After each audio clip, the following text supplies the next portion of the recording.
heard criticism in the ASEAN region for having, say, restrictive policies, particularly for Indonesia and Vietnam. They rank high in the digital restrictive index.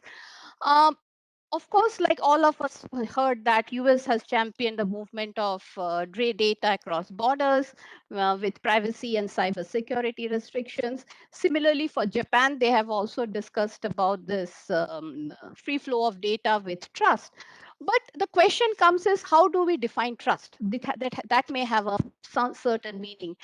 So it would be good if we can, when we discuss these things, how do we further define this? How do we further enact these things?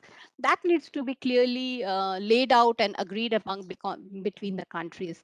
And last, like my previous speakers mentioned again, also is like we need to think how the existing arrangement can be spread out or include more Southeast Asian countries, or maybe Japan and US can consider to join the groupings that's led by, say, this region. And to start with is, of course, the TPP, and which US left, but then maybe Japan can convince US to come back to CPTPP. We have the IPAF now. It includes US and Japan, and there are many Southeast Asian economies. And the framework does talk about connectivity and setting high standards in the digital economy and the technology. The discussions are in very early stage. So I will suggest for, say, IPAF, look at the verticals like I described.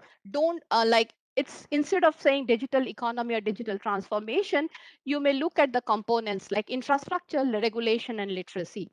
And again, like what, and align them with what ASEAN governments want, and because they want to seize the opportunities that's the digital economy is offering, but they're also very careful about the political risk with this term of free flow of data.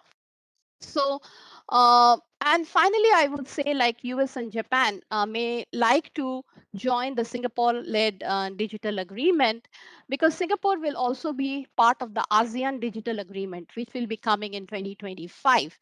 And and that Singapore digital agreement is again talking about, say, trade facilitation, open data flow, and the privacy protection.